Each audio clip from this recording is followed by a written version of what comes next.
This video contains spoilers for Persona Q. Viewer discretion is advised. I played through Persona Q and I was unreasonably excited about it. I have a soft spot in my heart for chibi art, and I have for quite a while. And although I do love this game, I almost didn't finish it. If you will humor me, good viewers, I'm going to tell you about my story completing this game, as I think this will exemplify both the game's weaknesses and strengths. Here's the thing about me. I'm a pretty stubborn person. I tried downloading Persona Q on the eShop, only to find out my debit card didn't work because it was Canadian. So then I walked down the street to EB Games, only to find out that they didn't have any in stock. They checked online for me and told me that EB Games at Dufferin Mall had a copy, so I got on the subway with my best friend, walked 10 minutes to that mall, only to find out someone had put that copy on reserve. So I went home, transferred money to my roommate, and used her credit card. And then, after all that, I played for about 2 weeks, and then stopped playing for almost an entire year. That is one of the game's weaknesses I wanted to address first.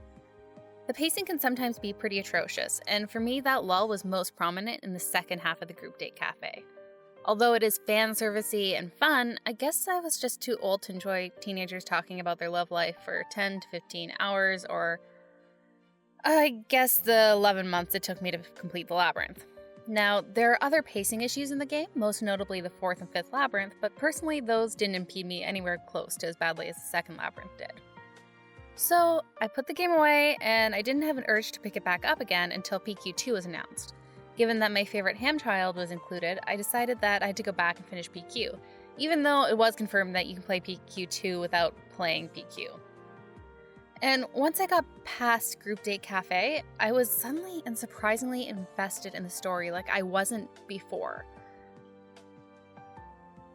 Both P3 and P4 teams are mysteriously brought into this alternative dimension at specific dates in their respective games, after P3's Culture Festival is cancelled and the last day of P4's Culture Festival. This alternative dimension is styled to look like Yasogame High, but with slight discrepancies. While exploring the first labyrinth, you meet a young girl named Rei and her guardian, Zen. Unlike the fake people walking around the festival, you're actually able to interact with them, but they do not have any memories outside of this festival. In the Velvet Room, there are 2 doors with 4 locks, signifying that there are 4 labyrinths you'll need to unlock to be able to return to your world.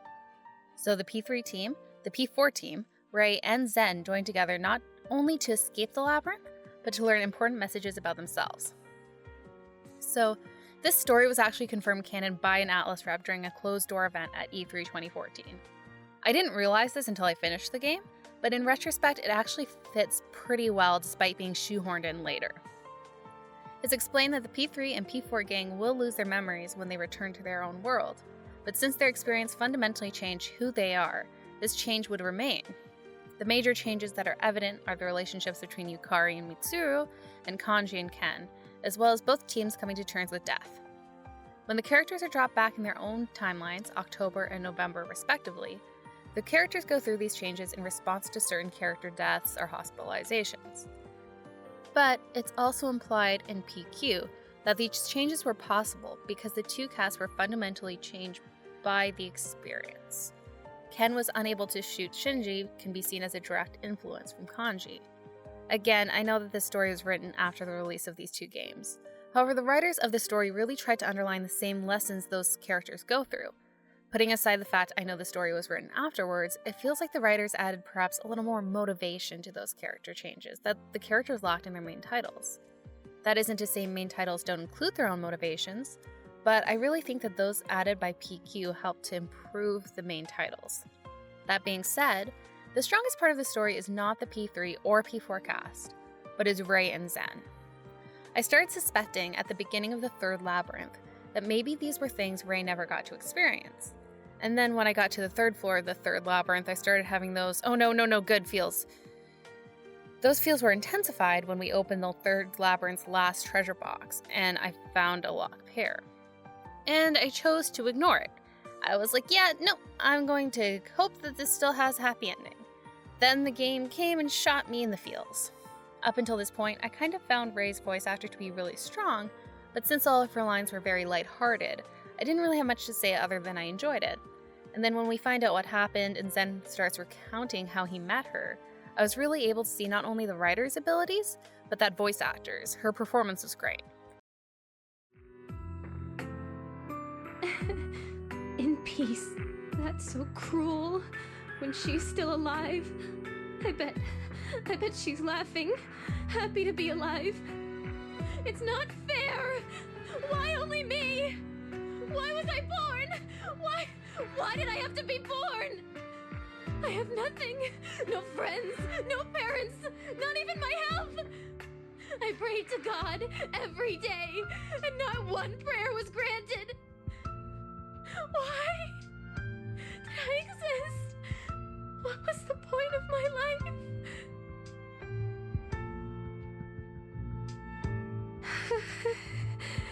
Thank you, Mr. Death, for showing me this place. But I didn't want to see it. Everyone else gets to come here every day. But I'm gonna die alone. This is too cruel.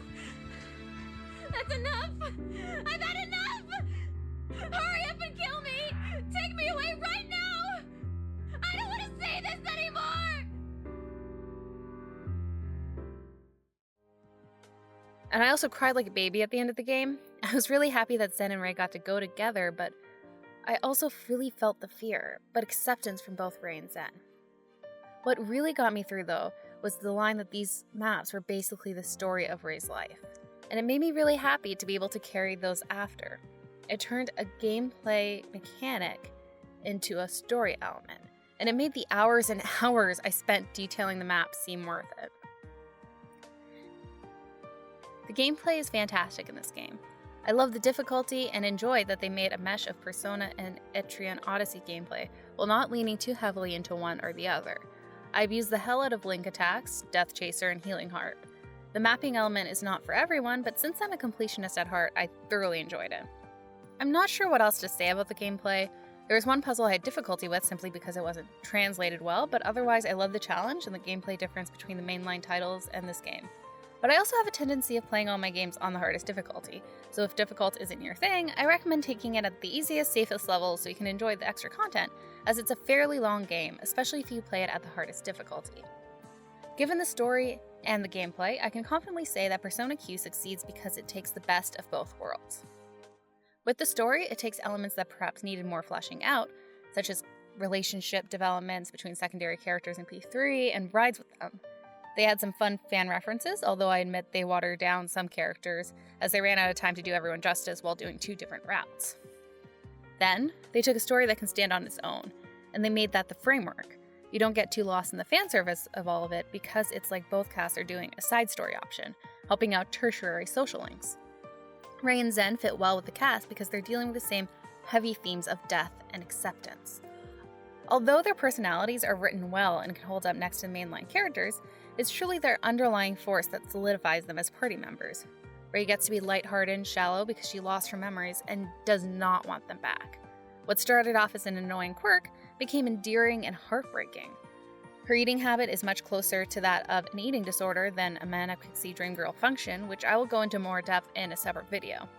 Zen gets to be oblivious and protective because he isn't even human, and has trapped them both there because he wants to understand the meaning of life and cannot fathom it.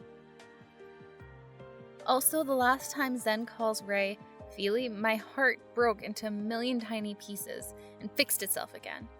Atlus understood with this game that to appease fans with a fan service game, they need to give fans what they want. And on the surface, this looks like more jokes and dialogue between favorite characters spanning two games. But what it really gave us was a different story with the same theme, and character interactions that served to strengthen the main titles. Persona Q asks you to suspend your bitterness and enjoy just having fun with everyone, while getting your ass kicked by some FOEs. If you haven't played this game and you watch this video and let yourself get spoiled, what are you doing? But I can't blame you because I frequently spoil myself with a lot. But I highly recommend you play it for yourself, or at least watch a playthrough of the cutscenes. Since it is considered canon, try viewing it through a lens that it was intentionally included in these characters' journeys, because it actually fits quite well. And if you like this video and want to see more, why not support me on Patreon? You can see my new videos first, and there's a whole bunch of different perks to enjoy. Of course, this is completely optional. You can also support the channel by liking this video, commenting what you thought below, and subscribing if you want to stay in the know about videos. I also forgot to mention I do have a voice acting channel on YouTube now. I voiced the first chapter of Doki Doki Literature Club for fun, so if that is your thing, then check it out. It's delicious! Anywho, this is the end of the video, so thanks for watching!